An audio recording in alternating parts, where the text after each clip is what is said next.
او تاسې ټول د الله بندگی وکړئ، له هغه سره هیڅوک شریک منیسئ، له مور او پلار سره غوره رویه وکړئ، له خپلوانو، یتیمانو او مسکینانو سره نیک چلند وکړئ، او له خپلوانو ګاونډیو سره، پردیو ګاونډیو سره، د څنګ له ملګري او پردې سره، او له هغو وینځو او غلامانو سره چې ستاسې په لاس کې وي د احسان چارچلند وکړئ. باور ولرئ چې الله یو داسې څوک نه خوښوي چې په خپله انګېرنه مغرور وي او په خپله لوړتیا ویاړي. او داسې کسان هم د الله نه خوښیږي چې بخیلي کوي او نورو ته هم د بخیلۍ کولو لارښوونه کوي، او هغه څه پټوي چې الله په خپله پیرزوینه هغو ته ورکړي دي.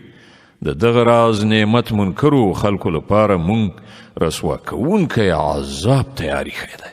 او هغه خلک هم د الله نه خوښیږي چې خپل مالونه صرف خلکو ته د ښودلو لپاره لګوي او په حقیقت کې نه پر الله ایمان لري نه د آخرت په ورځ.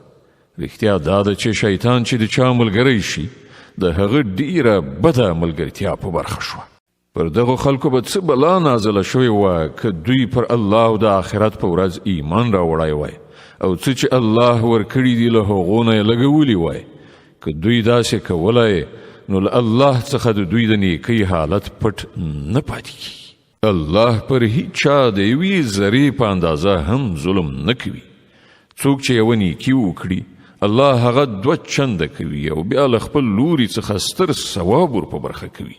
نو زیر شي چې دوی به په هغه وخت کې څه وکړي چې موږ له هر امت نه یو شاهد راولو او پر دغه امت باندې تا یعنی محمد صلی الله علیه وسلم شاهد تیر کړو.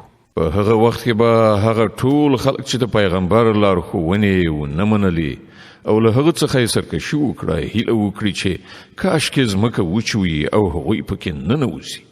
هلته به دوی خپله هیڅ کومه خبره له خدایه پټه نشي کړای.